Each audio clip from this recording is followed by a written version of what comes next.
Hello दोस्तों, कैसे हैं आप लोग। तो आज हम पढ़ेंगे ट्रिग्नोमेट्री के कुछ ऐसे कॉन्सेप्ट जो कि आपने पहले कभी कहीं नहीं पढ़ा होगा। और हम ट्रिग्नोमेट्री के बारे में जानेंगे कि इसका एवोल्यूशन कहाँ से हुआ था, कहाँ से ट्रिग्नोमेट्री आई थी और कब आई थी। तो जैसा कि आप जानते हैं, ट्रिग्नोमेट्री जो वर्ड है इसमें तीन वर्ड छुपा हुआ है। पहला जो हमारा वर्ड है वो है ट्राई, जो फर्स्ट पार्ट है ये पहला वर्ड है ट्राई। और जो ट्रिग्नोमेट्री है वो ये ग्रीक वर्ड से डिराइव हुआ है। कहाँ से हुआ है? ग्रीक वर्ड से डिराइव हुआ है। और यहाँ पे जो आप देख रहे हो ट्राई, और दूसरा जो है हमारा गॉन, और थर्ड जो वर्ड है इसमें मिलता है आपको मेट्रॉन। तो इस तीनों वर्ड का क्या क्या मतलब है? तो ट्राई का मतलब होता है थ्री, ट्राई का मतलब होता है थ्री, गॉन का मतलब होता है साइड्स, एंड मेट्रॉन का मतलब होता है टू मेजर, टू मेजर या मेजरिंग। मतलब जो ट्रिग्नोमेट्री है वो एक ग्रीक वर्ड से डिराइव हुआ है, जिसमें ट्राई का मतलब होता है थ्री, गॉन का मतलब होता है साइड्स, और मेट्रॉन का मतलब होता है टू मेजर। मतलब हमको एक ऐसे ट्रायंगल के बारे में हम पढ़ने जा रहे हैं, एक जिसमें तीन साइड होती हैं, और इस जो ट्रिग्नोमेट्री है वो साइड और एंगल का एक रिलेशन होता है, साइड और एंगल के बीच में एक रिलेशन होता है। तो ट्रिग्नोमेट्री का जो इसके फादर है उनका नाम है हिपार्कस। जो ट्रिग्नोमेट्री के फादर है उनका नाम है हिपार्कस। इन्होंने फर्स्ट टाइम ट्रिग्नोमेट्री को हमारे सामने पेश किया था। और क्यों किया था, क्यों इसकी डिस्कवरी हुई थी? क्योंकि जब हम बहुत टाइम पहले क्या हुआ था कि अगर हमें किसी बिल्डिंग की या किसी भी मॉन्यूमेंट की हाइट को मेजर करना होता था, तो हम ट्रिग्नोमेट्री की हेल्प से उस मॉन्यूमेंट की हाइट या बिल्डिंग की हाइट को मेजर करते थे।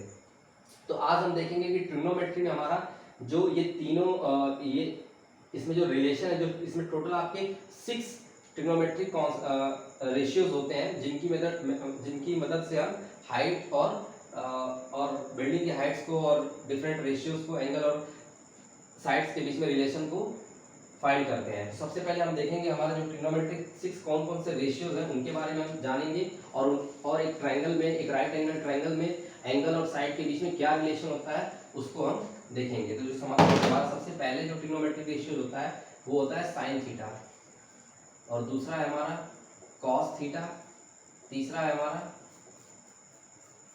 टैन थीटा, और चौथा है हमारा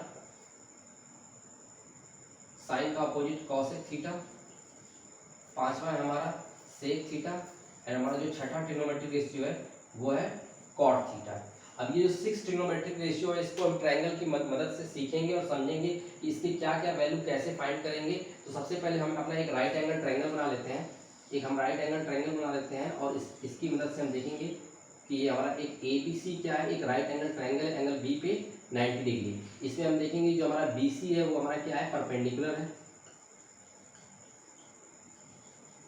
और AB क्या है, हमारा बेस है, और AC क्या है, हमारा हाइपोटेनस है।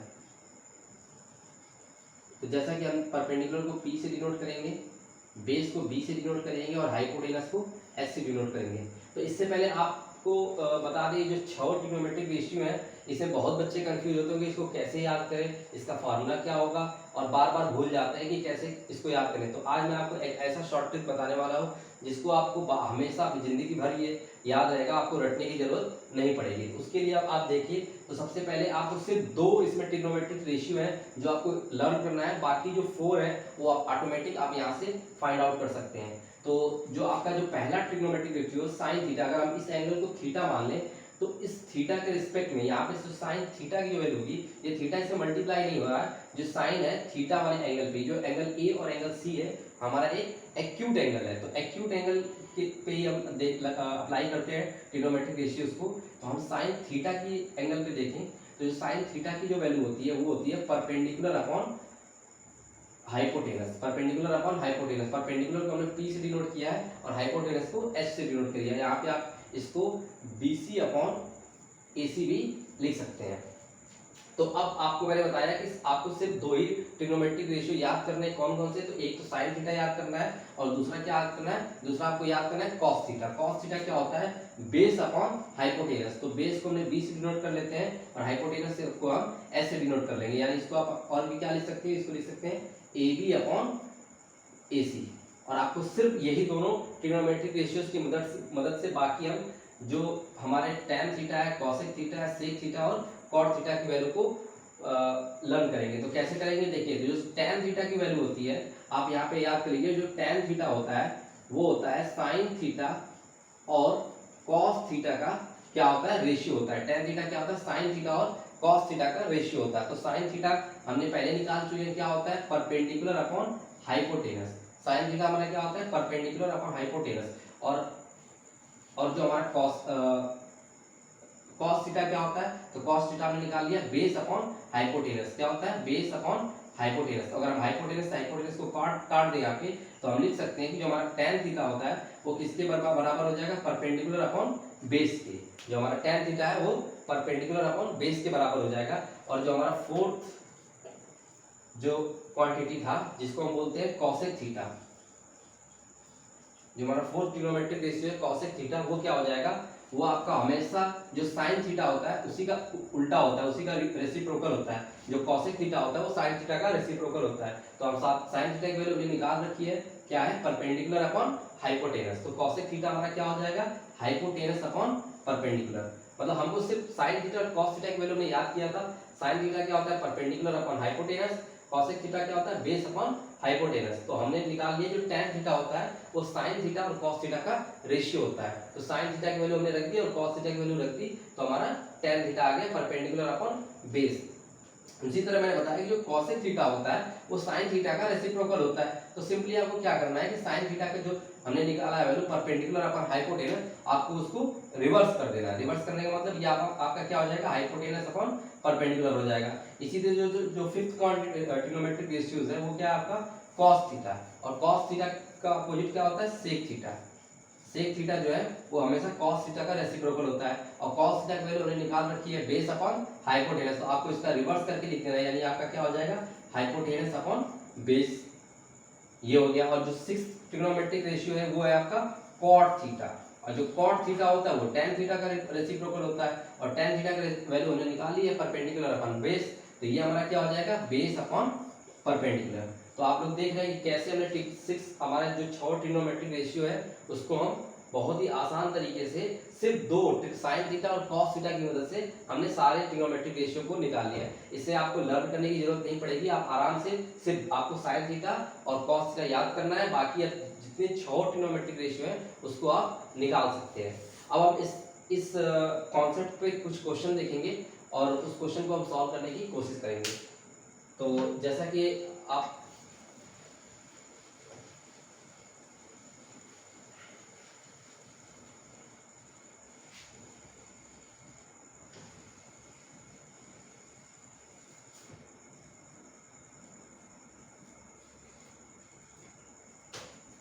तो इसी फिगर में हम देखेंगे एक क्वेश्चन देखेंगे। इसी हमारा जो हमने अभी कॉन्सेप्ट सीखा है, जो 6 ट्रिग्नोमेट्रिक रेशियो निकाले थे, इसी पे हम एक क्वेश्चन देखेंगे जिसपे हम क्या देखेंगे कि हमारा ये क्वेश्चन है कि if sine theta is equal to 3/4, sine theta की वैल्यू क्या है, 3/5 है, सॉरी 3/5 है, देन फाइंड ऑल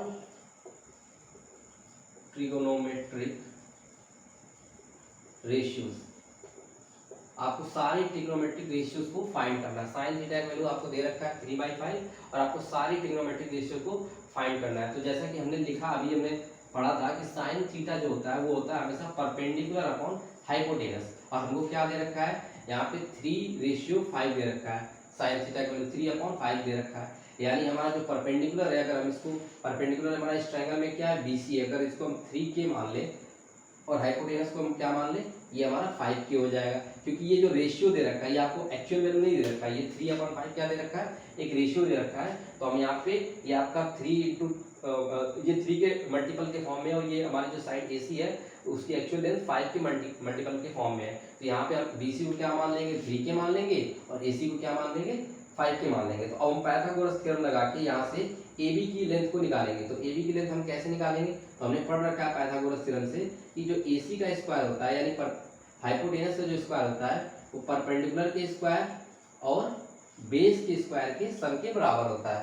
तो AC की वैल्यू हमको दे रखा है 5K का square is equal to BC की वैल्यू दे रखा है 3K का स्क्वायर प्लस AB की वैल्यू हमको दे रखा है, AB की वैल्यू हमको निकालना है। तो हम AB की जगह AB का स्क्वायर रखेंगे, यानी AB का जो वैल्यू हो जाएगा AB स्क्वायर वो हो जाएगा 25K square minus 9K square, यानी AB की जो वैल्यू लेंथ हो जाएगी वो हो जाएगी √16 के स्क्वायर, और ए बी की वैल्यू हमारी क्या आ जाएगी 4k, यानी ए बी की वैल्यू हमारी क्या आ गई 4k। अब हमारा इस ट्राइंगल में तीनों ए बी बी सी और ए सी की लेंथ निकल गई है, तो अब हम क्या निकालेंगे, तो अब हम सिंपली निकालेंगे हमारा जो जितना भी बोला है फाइंड ऑल ट्रिग्नोमेट्रिक रेशियो, सारे ट्रिग्नोमेट्रिक रेशियोज को निकालना है। तो सारे ट्रिग्नोमेट्रिक रेशियो को निकालना है, तो सबसे पहले हम किसका निकालेंगे, तो cos थीटा निकालेंगे। cos थीटा क्या होता है, तो हमने भी पढ़ा कि ए बी अपन यानी बेस अपॉन हाइपोटेनस होता है, यानी 4k अपॉन 5k, यानी ये हमारा आ जाएगा 4 अपॉन 5। cos थीटा की वैल्यू क्या आ जाएगी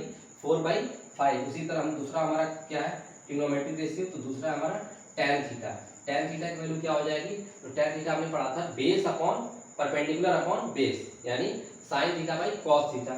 ऐसे भी निकाल सकते हैं sin और cos का रेशियो, या फिर डायरेक्ट लिख सकते हैं परपेंडिकुलर अपॉन बेस। तो परपेंडिकुलर क्या है हमारा 3k है और बेस क्या है 4k है, यानी ये हमारा हो जाएगा 3/4। बाकी जो तीन ट्रिग्नोमेट्रिक है, जैसे आपका थर्ड वन जो हो जाएगा वो हो जाएगा cosec थीटा।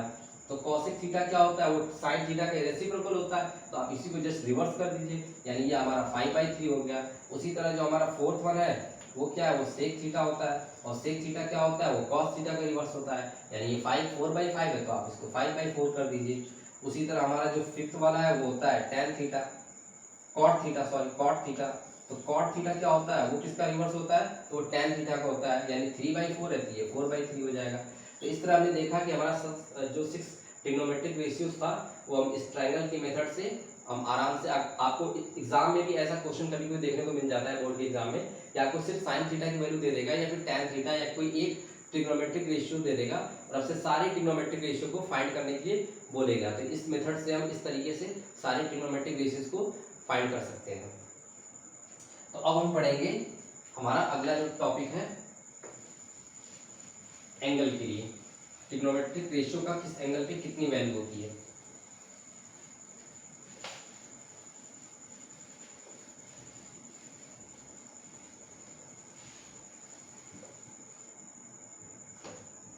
तो अब हम देखेंगे कि हमारा ट्रिग्नोमेट्रिक रेशियो किस एंगल पे वैल्यू कितनी होती है। तो सबसे पहले हम अपना देखेंगे जो हमने 6 ट्रिग्नोमेट्रिक रेशियो अभी डिराइव किया था, अभी पढ़ा था, उसका हम एंगल देखेंगे। तो सबसे पहले कि जैसे कि हम जानते हैं कि हमने क्वाड्रेंट ज्योमेट्री पढ़ रखा है, और क्वाड्रेंट ज्योमेट्री में हमारा ये होता है, ये हमारा एक क्वाड्रेंट एक्सिस सिस्टम है, जिसको हम इसमें ये एक्स एक्सिस है, ये माइनस एक्स एक्सिस है, ये वाई एक्सिस है और ये माइनस वाई एक्सिस होता है, और इसको हम ओरिजिन बोलते हैं। और ये हमारा होता है फर्स्ट क्वाड्रेंट, ये होता है हमारा सेकंड क्वाड्रेंट, ये हमारा होता है थर्ड क्वाड्रेंट, और ये होता है हमारा फोर्थ क्वाड्रेंट। तो जैसा कि हम जानते हैं कि यहाँ पे आप जो प्रोटेक्टर से मेजर करते हैं ये एंगल 0 डिग्री होता है, यहाँ पे 90 डिग्री का एंगल होता है, ये होता है 180 डिग्री एंगल, और ये होता है 270 और ये होता है 360। ऐसे हमारा एंगल चलता है। अब इसको हम फर्स्ट क्वाड्रेंट बोलते हैं, इसको सेकंड क्वाड्रेंट, और इसको थर्ड, और इसको फोर्थ। यहाँ पे हमारा क्या होता है 0 से लेके 90 डिग्री के 0 और 90 डिग्री के एंगल के बीच में जितने भी ट्रिग्नोमेट्रिक रेशियो हमने अभी डिराइव की थी 6, जितनी भी ट्रिग्नोमेट्रिक रेशियो होती है sin theta cos theta tan theta sec theta cosec और cot, सारी ट्रिग्नोमेट्रिक रेशियो क्या होती है पॉजिटिव। इसका मतलब इसको लिखेंगे ऑल पॉजिटिव। जितनी भी ट्रिग्नोमेट्रिक रेशियो होती है 0 से लेके 90 के बीच में सब क्या होता है, सब पॉजिटिव होता है। और 90 से लेके 180 के बीच में जो सेकंड क्वाड्रेंट होता है इसमें हमारा सिर्फ sin थीटा और उसका अपोजिट क्या होता है cosec थीटा।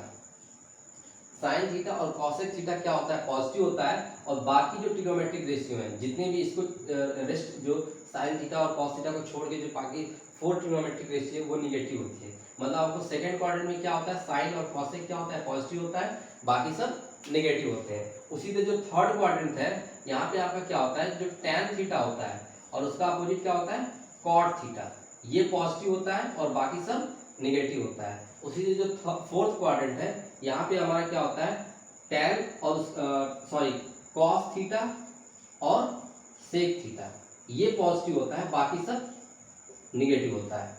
यानी आपने देखा कि जो पहला क्वाड्रेंट है 0 से 90 डिग्री के बीच में सारा पॉजिटिव, ऑल जितने भी ट्रिग्नोमेट्रिक रेशियो होते हैं सब पॉजिटिव होते हैं। 90 डिग्री से लेकर 180 डिग्री के बीच में sin थीटा और cosec थीटा पॉजिटिव होता है, और 180 से लेके 270 के बीच में आपका tan थीटा और cot थीटा पॉजिटिव होता है, और 270 से लेके 360 के बीच में आपका cos थीटा और sec थीटा पॉजिटिव होता है, बाकी सब निगेटिव होता है। तो अगर हम इसको याद करने का एक ट्रिक बना लें, तो मैंने एक ट्रिक बनाया था ASTC।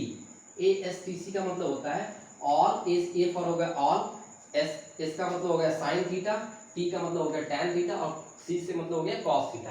यानी इसको आप ऐसे लिख सकते हैं ASTC का मतलब हो गया ऑल साइन थीटा, टैन और सी से हो गया कॉस। मतलब A for all positive, S for sine और उसका अपोजिट कॉसेक थीटा वो पॉजिटिव हो गया, और टी का मतलब हो गया टैन थीटा और उसका अपोजिट कॉट थीटा वो पॉजिटिव हो गया, और सी का मतलब होता है कॉस थीटा और उसका अपोजिट सेक थीटा ये पॉजिटिव हो गया। ये हो गया आपका फर्स्ट, सेकंड, थर्ड और फोर्थ क्वाड्रेंट की वैल्यू। उसके बाद हम देखेंगे कि हमारे किस एंगल पे कितनी वैल्यू होती है। तो ये इसको जानने के लिए आप हमारे अगले लेक्चर में बने रहिए। अगले लेक्चर में हम आपको पढ़ेंगे कि किस एंगल पे कितनी वैल्यू होती है, उसकी वैल्यू को हम याद करेंगे और देखेंगे ट्रिक की मेथड से कि कैसे सॉल्व करें। तो अगले लेक्चर के लिए, अगले कॉन्सेप्ट के लिए हमारे वीडियो में, लेक्चर में बने रहिए और आप हमारे चैनल को सब्सक्राइब कर दीजिए।